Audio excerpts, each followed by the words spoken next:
Shalom and peace be with you. This is Secrets Revealed, the Holy Bible.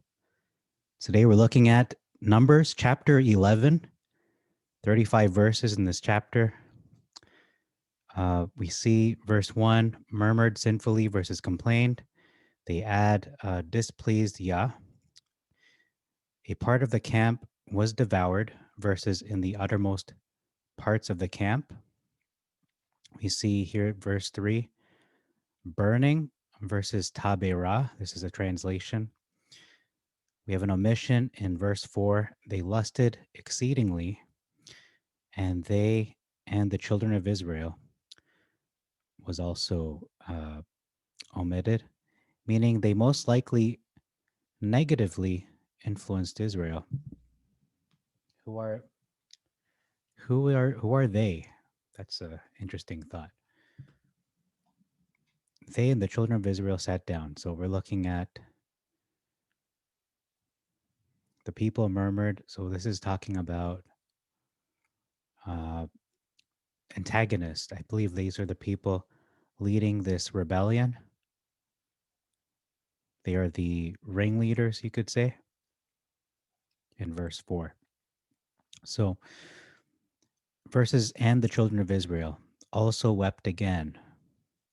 Okay, so these two events do not seem to be related. At least it is not obvious. Okay, let me just make some typo changes here. There it is. Okay, so these two events do not seem to be related. At least it's not obvious to me. In verse 6, we see our souls dried up. Our soul is dried up. So that's the how it's expressed in the Septuagint. Verses dried away. And then we see the order of the words matter. Our eyes turn to nothing but to the manna. You gave us this manna, and it is everywhere. Versus nothing at all beside this manna before our eyes. This sounds even more whiny to me. Is there nothing else but this manna? Which sounds like they despise it. So again, the Israelites are portrayed in a much better light in the Septuagint. So you would wonder, why would they change it to make themselves look even worse? Well, I have no answer for that. Verse 7, the hoar frost is white versus bdellium, which is a reddish, brown, orange, or even a black color. So we know that manna is, in fact, hoar frost. It is white. It is not reddish orange or brown or orange or even black. That's ridiculous that's not appetizing, to be honest. Verse 8, we see they went through the field versus went about. The sweetness of it was as the taste of wafer made with oil versus the taste of it was as the taste of fresh oil. So that's a big difference. It's not just oil, it's a taste of wafers. And we see here mill and pans versus mills and pans. Okay, I think it doesn't look like there's a big difference. It's just the plural. Verse 10, everyone versus every man. The thing was evil in the sight of Moses versus he was displeased. So he was just, I'm disappointed, but okay. No, this was evil in his sight. This is very bad. Verse 11, we see here the weight of all this people. The people are a burden to Moses versus the burden of all this people, all the problems of the people. So it's not that he's getting the problems of the people themselves are becoming a problem to him. Honest question for all believers going through various hardships. What's the question? In the middle of a hardship, you cannot see the end of the matter, the bigger picture, the ultimate plan. So, yeah, maybe that's what's happening with Moses here. He can't see what's exactly happening. And that's why he's questioning Yeah. Verse 13, Moses focused more on himself instead of the fact that all things come from the Father and he can do all things. And I have to also qualify, or I have to mention that at least maybe Moses wasn't focusing on himself, but he just had enough. Everyone has their limit. People have their up days, their down days, and sometimes when they reach a certain point, they can be very, selfless and humble, like Moses was. But there comes a point where Moses says, "Enough! Like I've just had enough. You can only bottle it in for so long." Maybe that's what happened here.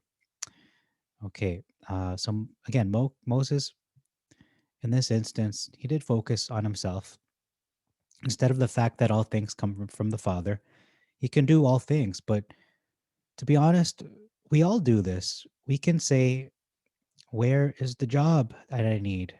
I need the money. I need the wife. I need to have children. I need my loved ones to be called into this truth and to stop antagonizing me, or I feel alone in this walk." So the Holy Spirit, uh, where is the friends I need? So you would ask, how come they don't have the Holy Spirit for your loved ones, your friends? And where are the friends that you need in the congregation, or even a congregation, period? I need a congregation of at least one other fellow believer within driving distance. Where is the peace that I need? I just need peace. We could keep going down this kind of argument, this list of complaints or list of wants or needs. And when we really look at this list, we're never really satisfied. We're never really satiated in just our Father and Christ, Messiah, Yeshua, and our relationship that we have with them. Uh, so that's an interesting reflection. Verse 15, recall that Yah wanted to kill the people and start over with Moses. And Moses said, "Blot me out of your book." And this is part of the consequence of him saying that.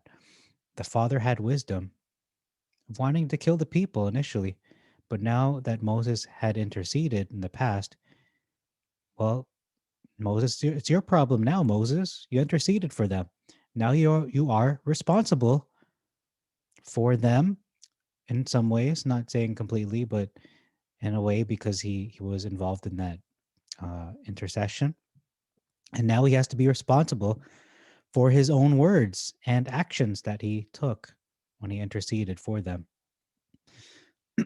We see here affliction versus wretchedness, and we see verse 16, scribes versus officers. We see you shall bring them versus bring them, verse 16.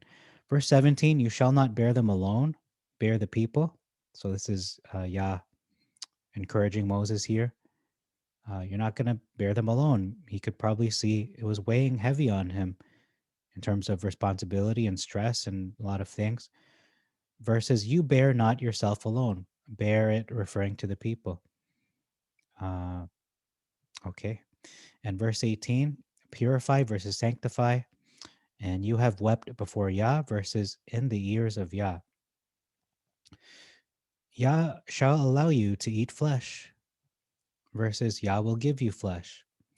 20, it shall be nausea to you uh, versus loathsome to you. So people don't really think about it. If you want to eat a hamburger, a cheeseburger, or chicken wings, whatever, you're not going to really hate it. You're just going to go, "Oh, I'm so sick of this." You'll feel nauseous because it's just too much. It's an overwhelming, it's overkill. You won't hate it.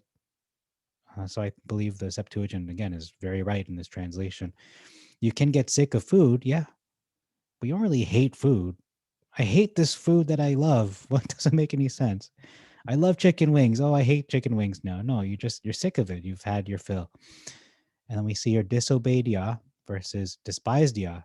Oh man, they hate God. Oh no, they just disobeyed him. How did they disobey Yah? Okay, the answer is by complaining against the will of Yah. You can disobey Yah by going against his plan for you. For example, Jonah, or going against what his plans are for you, or complaining, or questioning his authority. Verse 22, Moses is using his human reasoning based on the small picture. What he can see and understand is what he's looking at. He's focusing on those, as we all do in our present circumstances. When all we can see is the problems around us and the situation that we find ourselves in. So let's just read this verse. Shall sheep and oxen be slain for them? And shall it suffice them? Or shall all the fish of the sea be gathered together for them? And shall it suffice them? So Moses didn't understand. How are you going to give them meat? Okay, verse 23, see a big difference. Shall not the hand of Yah be fully sufficient? Versus, is Yah's hand waxed short? No, it's not short. It didn't grow short. It's just people are not satiated. They're not satisfied. That's the big difference here. And now you shall know whether my word shall shall come to pass to you or not. Now you shall know. So that's what he's implying. Now you shall know whether my word shall come to pass or not. Versus, is Yah's hand wax short? You shall see now whether my word shall come to pass unto you or not. Okay, so looks like the big difference here is the expression, shall not the hand of Yah be fully sufficient, versus just wax short. Verse 25, another big difference here. They, meaning the elders, prophesied and ceased, versus did not cease. So they didn't stop. They're prophesying to this day. No, they stopped. They prophesied and they stopped. Verse 26, were enrolled versus were written. Verse 28, the chosen one, Moses, uh, said, so this is Yehoshua, Joshua, the son of Nun, who attended on Moses, the chosen one, who was Moses, said, verses of his young men. So this is the big difference here is Moses is answering. Oh, no, that's not true. It says Joshua speaking to Moses and said, Lord Moses, forbid them, versus of his young men. So this is describing Moses, the chosen one, versus of his young men. So they're describing Joshua. The focus is on Joshua, the Masoretic. Verse 29, want that all Yah's people were prophets. I want all. Moses said to him, are you jealous on my account? And would that all the Lord's people or Yah's people were prophets. So he's talking to Joshua. Whenever Yah shall put his spirit upon them, verses, and that Yah would put his spirit on them. So the difference here, the first one is Yah did put his spirit on them. We can confirm this in verse 26. Let's just look at it quick. Eldad, Modad, the spirit rested upon them. So there we have confirmation that the spirit of Yah was upon them. And in verse 26, verse 29, again, uh, the latter translation may or may not have put a spirit on them. Yah may or may not have done this.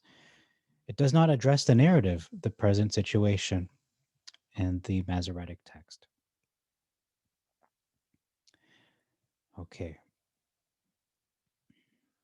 And then we see here in verse 32, 10 measures, 10 measures of quails versus 10 omers. And they refreshed themselves round about the camp. So the people ate the quail and were rejuvenated, or they rejuvenated themselves by eating the quails. Versus, and they spread all abroad for themselves. So the people went on a gathering and eating spree. Okay, you can see the difference there, I think. Uh, and then we see verse 33, before it failed, Before the supply of quail stopped versus before it was chewed, how can they eat without chewing? Common sense. You can't. And why would Yah be angry before they ate it? It would make sense in the former, meaning the Septuagint, that he would get mad that they indulged like animals eating before it was stopped. It is like eating your food while in a lineup at the buffet. As you're gathering your food, self serve, it shows a lack of self control. Instead of waiting and eating it when you find your seat. Verse 34, the graves of lust versus kibroth hata ava. And then the last one is halted in verse 35 versus abode. So that's all I have for you today for Numbers chapter 11. Thank you very much for your views, your likes, your subscriptions. If you haven't yet, please hit the like button and smash the subscribe button and ring the notification bell so you will know when the next video is released tomorrow, Yah willing. That will be Numbers chapter 12. So thank you very much for your time. May our Father bless you and make your way prosperous. You've been watching Secrets Revealed, the Holy Bible. Shalom and peace be with you.